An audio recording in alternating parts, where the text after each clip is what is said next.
G'day guys, welcome to the video on looking at analysis of data. Now unfortunately this will be a bit slower one because I am using a tablet and I don't have a keyboard for it, so we'll see how it goes. Alright, so the big guiding principle of analysis when you are doing this for your student experiment is you have to show data that connects to your research question. So if you happen to have a research question using the physics exemplar about size of projectile versus distance, there has to be a graph or a table, something that shows some sort of data about those two variables. Apologies.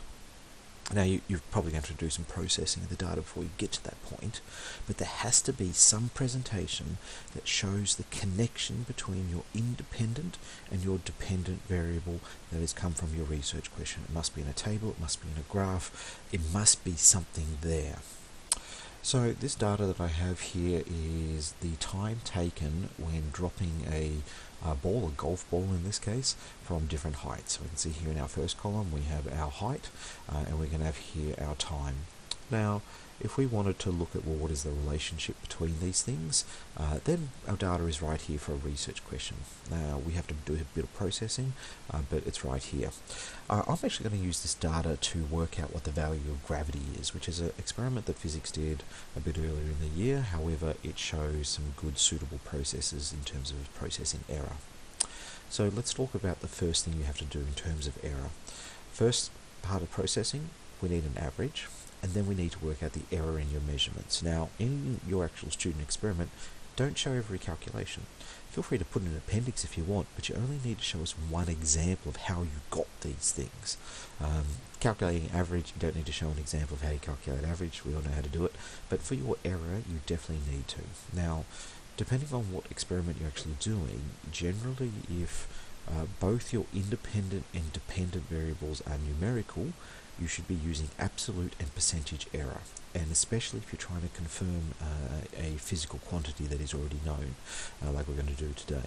So anything in physics, anything in chemistry, pretty much most of chemistry, you're going to be using what we're looking at today. Now if your independent variable, the thing that you change is categorical, which is often something you do in biology where you might be looking at the effects of different types of plants or the effect of different types of enzymes, you're going to need to use standard deviation and standard error, and so you probably want to speak with your teacher about that in order to just make sure that you're on the right track. I won't be looking at that in this video. So first off, let's calculate some averages. So I need to select that cell, and we want equals. So I'm not going to explain how to do the formulas. However, you can see that it will prompt you about them, and notice returns the average, the arithmetic mean of arguments, and if you're looking at this on a computer, it will help you sort of see what you need to be doing. Is it going to give me the actual thing? Nope. So let's just open up a bracket. We want, oh, that's on the wrong, unfortunately that was on the wrong cell. Let's put that on the right row. Equals average,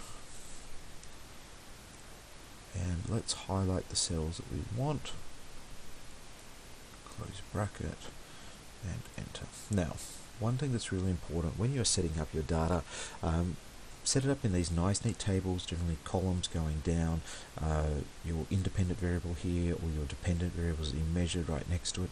This way when we're doing processing, we just need to type it in once, and then hopefully we can use our Excel formulas just to do it all for us. Okay, so here I have my average. Now, good habit, always get into the habit of titling your things, so when you need to come back to it later, it's not going to be too bad. And now let's work out the absolute error. Absolute error. Okay, the formula for absolute error is equals, I'm going to need to open a bracket, maximum, I got the highest number in a range. Don't include your average, obviously, the average is not part of the data set. Maximum, take away the minimum of the same number set. and then we're going to divide that by 2. And we have our absolute error there. Let's work out the things. And the last thing we need for our error here is going to be our percentage error. Percent error.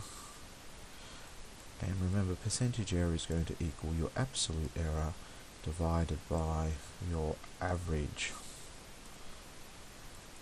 So I can see here this first one has an error of 7%, then my second one has 9%, then 6%, 12%, and finally about 6%. Now, being as that this was with me and a Year 11 student just dropping a golf ball and trying to do synchronous timing and hearing for the sound of it hitting the ground to try to remove predictive error, it's not terribly bad. But because one of these, we can look at these and say, well, this one, they're pretty close, but this one is pretty different from it.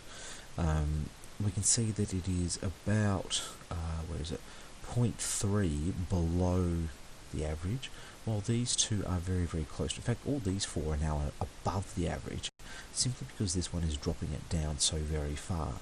So when you are doing your gathering of data, you should have enough data that you can remove outliers if needs be. So I'm going to do another column for average. I'm going to just title it at the top here. Outliers removed. Okay, so this will be my new average. This will be my new absolute error, and this will be my new percentage error. Okay, so the good other thing about average, we can just select cells that we want to use, equals average of, see, so I'm just want these four. That's kind of lucky that they're right next to each other. Close bracket. Now I can't just do a simple copy down the formula, because my outlier for each row won't necessarily be in the same spot. So let's have a look at this next one. We've got 0.5, 0.45, 0.415, and 0.42, 0.45. Okay, so the average here is 0.447. All these, well, these three here, these two are below it, these two are just above it, this one is very far above it.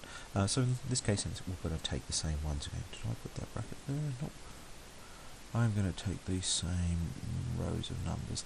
You see here, it's telling you average should be doing these. You need to put some numbers into it.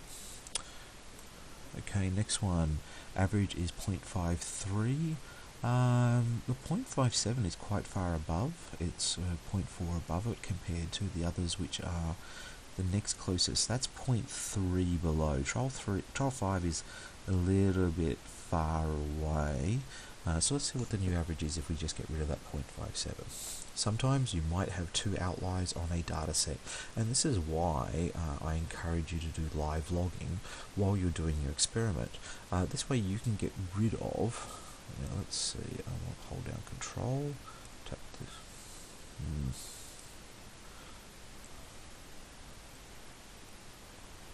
Unfortunately, okay, this is not going to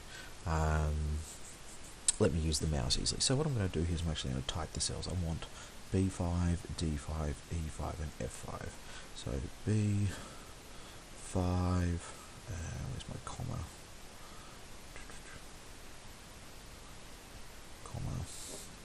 What was the next one? D5, comma. I do apologise, unfortunately this is a little bit slow. E5, comma, and I wanted F5, close bracket, enter. 0.52, so now that 0.5, that's only 0.2 below it, that's not too bad. Okay, next one is going to be, let's see, our average is 0.624. We've got two here that are significantly different. Trial 1 there is 0.5. I mean, that one there is lower than the average from the previous trial set, so that's definitely an outlier. 0.675, you might go, well, that seems way too high, but if we look at the other ones, 0.66 and 0.66 are the next two, and then 0.675, so these three are actually reasonably consistent. While 0.61 is significantly lower, and then 0.515 is just abysmal, and we probably don't want that one. So I'm just going to take the average of those three ones that are actually quite close there, because to me, if we get rid of that, my average is going to rise quite a bit and be a lot closer to these three numbers, and then that will be again another significant outlier. Equals average of, let's see, we need C, what's that, whoops, C6, next one is E6,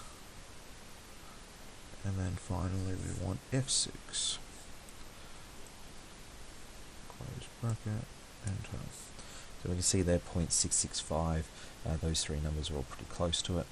And then our final one, 0.776, I mean 6% error is getting a little bit pretty decent there, but that 0.83 is kind of an aberration there, so let's just do it without that one. Equals average of, we want B7, C7, D7 will skip, comma, E7, and then F7, close bracket, and we're going to hit enter, and so we can see that those are all quite close to the numbers. But even though we've done that, we didn't actually change the average all that significantly, but we did get rid of one of the outliers. Okay, the absolute error is going to be a little bit trickier to do in this case because we need the maximum of these numbers, take away the minimum of these numbers. You certainly can write code to process it, but because I'm not going to worry too much about changing these numbers down the track, I'm just going to write the numbers directly. So we're going to say that this one is equal to, so the number that we removed was the 0.265. So looking across there, the biggest is 0.31, 0.31, take away, and our smallest is 0.295, 0.295, close bracket, divide by 2, enter. Let's do the same thing. Next one, the one we got rid of, I believe, was the, which one did we get rid of? We used C4 to F4. We got rid of the one right at the start. So it's going to equal, open bracket, biggest number is 0.45. The fact that it happens twice doesn't matter. 0.45, take away, and our smallest number is 0.415. 0.415, close bracket, divide by 2. Okay, let's keep working. Which one did we get rid of? We got rid of the point.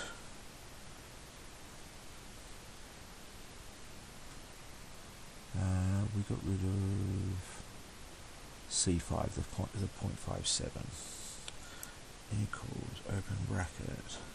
So the biggest number will be the 0.545, 0.545, take away, smallest number is 0.5, close bracket, divided by 2.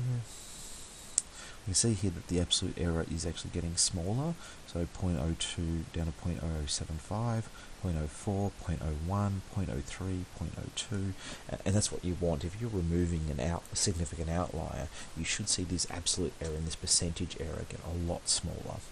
And our last one, equals, open bracket, see the smallest one here, oh no, second last one I think.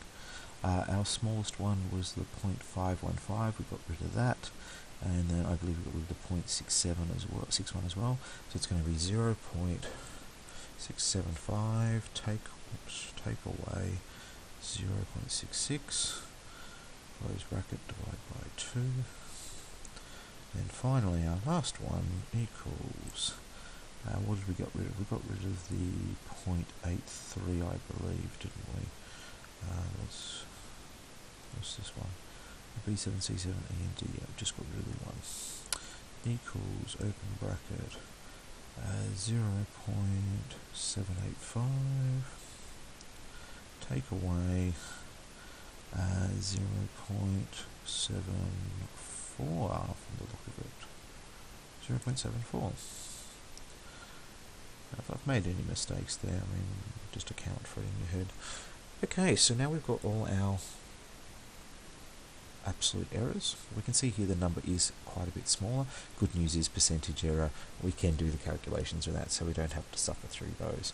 Equals absolute divided by average. Hit enter. And then we can see there 2%, 4%, 4%, 1% and 3%. And being as my original method was just dropping a ball and dealing with 2 people working to do timing, that's not too bad in my opinion. So this is the first thing you have to do. You have to get your averages, okay, and you must get your errors. Now, depending on how you do your experiment, for example, here I've just calculated the absolute error in my time. You may also need to consider the error in your drop height or the error in your independent variable. If you are, for example, working with masses where you're adding masses on, you're going to need to add the errors for each of those masses.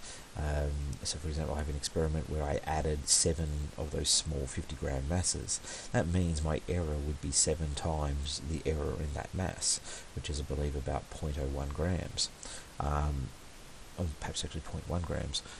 So these errors can add up quite significantly if your methodology requires you to use small increments of things. If you happen to measure a long distance and you're using lengths, then you're going to have to add those errors. Now, adding errors is just more going to be something that happens at the very start of a processing. Our next bit is to consider, well, what are we actually going to do with these numbers now that we have it? And we should always be graphing this, because if we have binumerical data, so we have drop height here against average, that is going to be useful for something. So we're going to create a graph, and we're going to need a gradient, and then once we use that gradient, we're going to need to use the relative error in our values in order to calculate things down the track. So let's create a quick graph. Insert scatter graph, select data, add x values are here, oops, y values are here,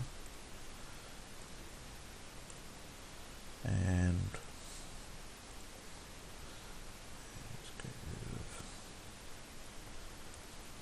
just to make it a bit clearer.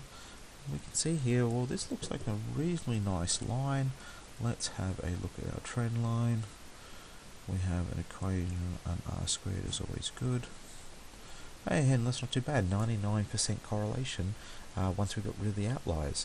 If I was to plot these numbers before removing the outliers, this average here against those, we would not see as nice a correlation there. It would be a little bit less. Even though the numbers don't change significantly, 0.29 to 0.3, 0.447 to 0.433, it will end up affecting it somewhat. Okay, now we're going to need that gradient value in this case to calculate our acceleration, our gravity value. Let me see if I have the tool on this. Where's the data? No, I don't. I haven't installed the data analysis toolpack, so I will make a second video about doing that higher level processing, because I'll need to do the actual calculations on my normal computer and then put it over onto here. However, this is the first step. You need to have this done. You need to take your values, you need to do your basic processing, get your averages, get your absolute error, get your percentage error. You will then need to remove any outliers if needs be, though I know in physics I'm having you guys remove outliers as you work through the data, so there won't be any for your final processing. However, for chemistry, I mean, it's very hard to remove an outlier for a reaction because you might not have enough time to do your reactions again. You might not have enough chemicals to do your reactions again. And same thing for biology. Some of your trials can be significantly long, and you just might not have time to do that. So you're going to have to remove the outliers manually. Again, get your absolute error, your percentage error, or for biology, probably you're going to need your standard error and your deviation. After we've done that, graph it. There's your first step of analysis complete. Next video is going to look at more complicated techniques, including doing linear regression to get an error value, as well as using these numbers to do some calculations. Okay, thanks guys, have fun.